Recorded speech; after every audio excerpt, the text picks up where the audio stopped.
Good day! Welcome to Santa Rosa Elementary School Central 3, School-Based Feeding Program for School Year 2021 to 2022. I am Jovena May A. Alegre, 29 years of age, 7 years teaching in DepEd, and 3 years as a focal person for School-Based Feeding Program.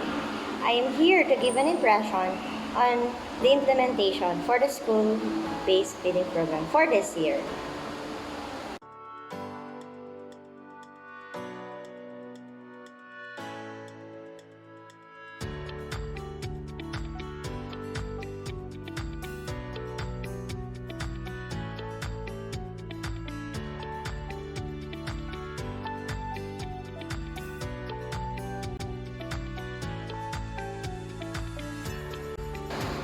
I felt very nervous and excited at the same time as I heard the news. Having this kind of opportunity definitely gave me some challenges, but at the same time, big learning experience as a leader and as an enabler for school healthcare activities.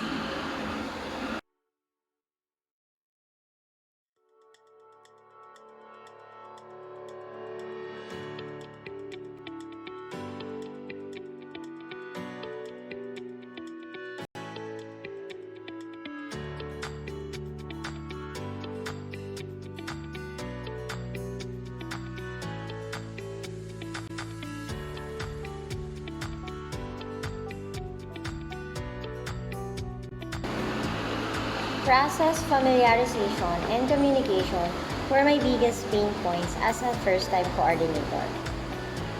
Stated were key ingredients for a failed SBFP implementation, so this made me motivated to improve on a weekly basis to be able to achieve a good satisfaction rating to our beneficiaries. As I move forward with my team, this strengthened my enthusiasm to continue serving as coordinator for Santa Rosa Elementary School Central 3.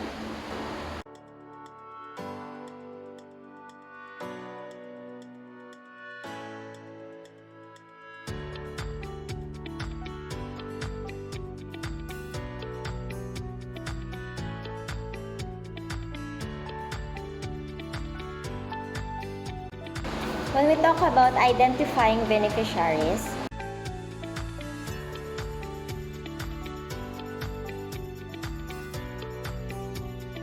our SBFP team created the process for identifying key beneficiaries. These processes were cascaded accordingly to each grade levels. This includes guidelines in identifying wasted and severely wasted pupils. All the lists were consolidated back to our SBF core team for finalization.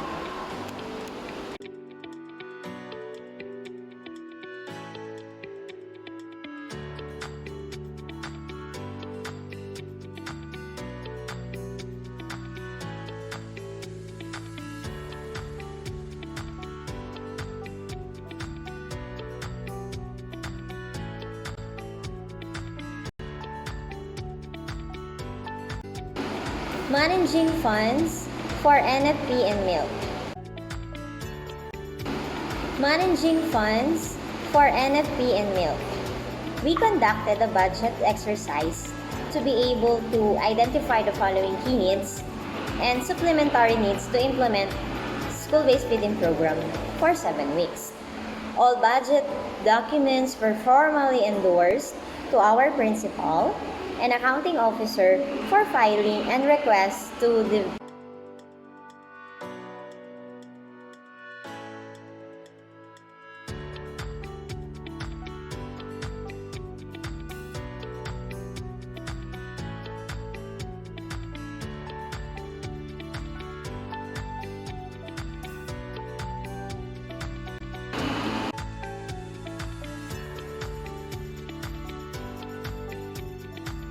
orientation of implementers. Created, initiated a clear communication plan. This plan includes series of process cascades to the following stakeholders: our PTA, the Parents and Teachers Association, the barangay, or specifically to barangay market area, Next, to the SBFP core team, and also to the teachers.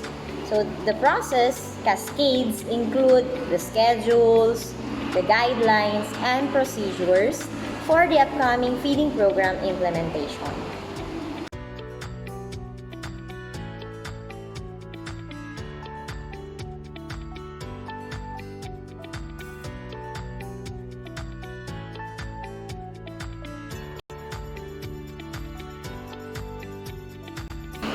Distribution of commodities.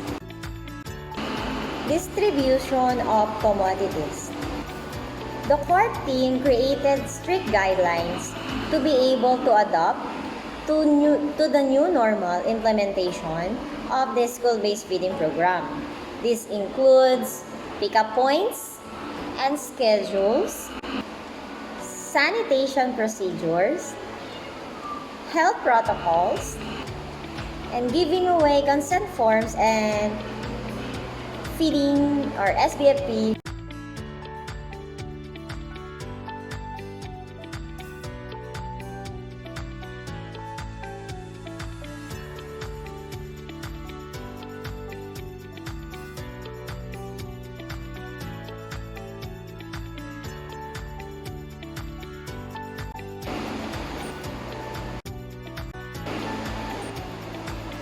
Monitoring of implementation. The core team initiated a close real-time monitoring framework. This includes governance over the following items: distribution schedule, inspection guidelines, incident reports, inventory management, customer and feedback.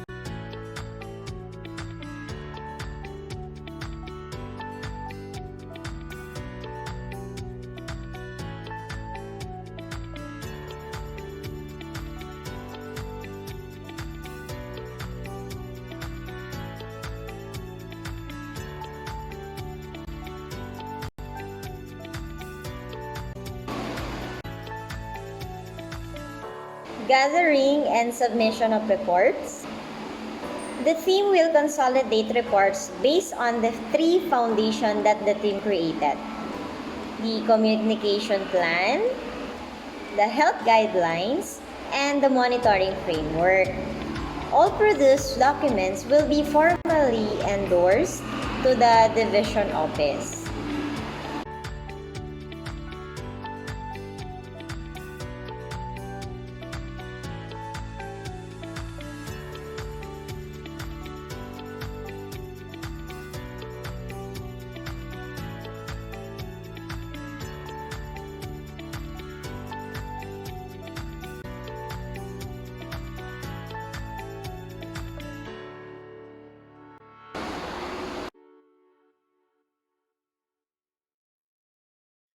As a lead coordinator, I make sure that the following as basic guidelines for keeping a happy and harmonious relationship between me and the core team. First, I make sure that I'm committed to our goals. Second, I appreciate each SBFP core team roles regardless on how big or small his or her role to the organization. The third one is I listen to their feedbacks and suggestions as a part of my commitment. And lastly, I keep on understanding each other's and everyone's strengths and weaknesses.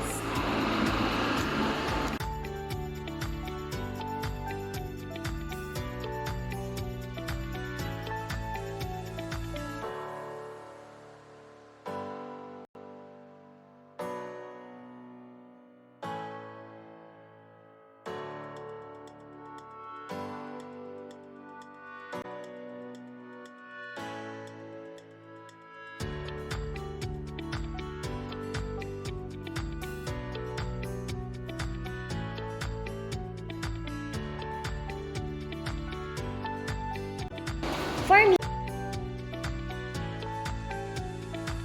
my best contribution was my full commitment. to make the SBFP implementation as successful as possible.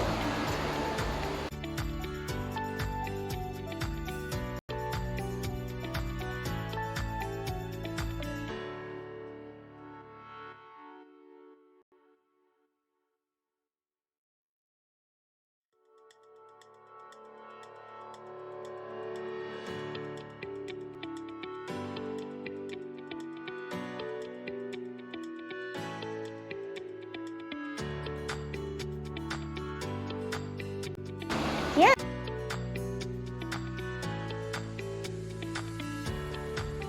Yes, we're confident that our program was effective and efficient because overall number of wasted and severely wasted for Santa Rosa Elementary School Central 3 were reduced by at least 17%. Also, the effort and support coming from the core team and the stakeholders were also a factor to lessen the percentage. From here, moving forward, the team will continue to improve more and on the existing platforms to be able to bring down the percentage to new heights.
We can share the three foundations that we created for successful school-based feeding program implementation. And these are, the first, communication plan.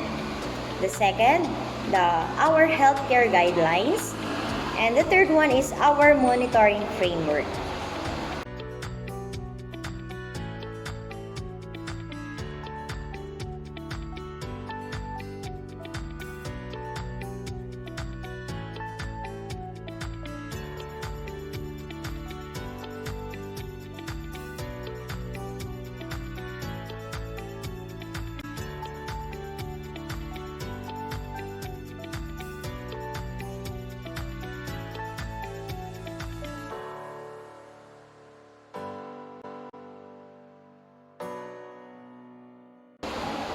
I can say that we can tap local government units or our LGUs and non-government organization or the NGOs to satisfy other resources needed in implementation and to be the school-based feeding program to be successful.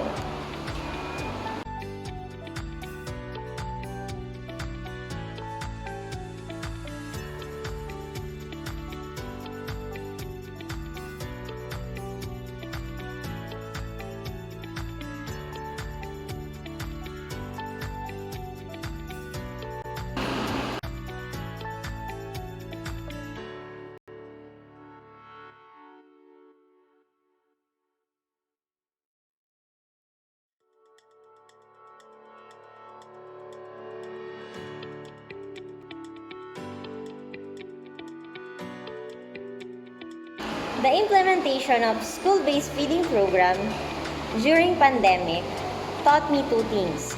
First, life goes on. We should not stop because it's pandemic.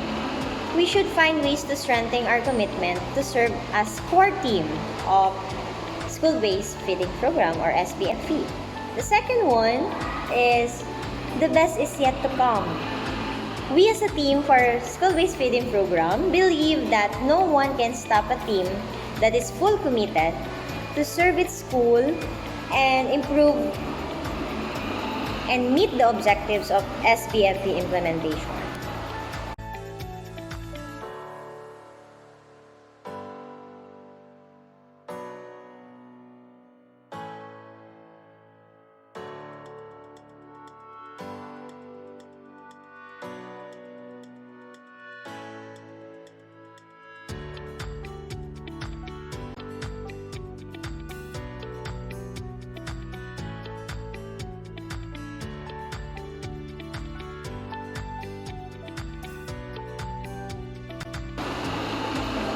If ever given a chance to be part of a new OKT program, I will accept it, but I will make sure that the SBFP team committed mentality will be fully inherited by a new coordinator or the new core team, so we can still achieve our desired objective even with the new faces handling the SBFP.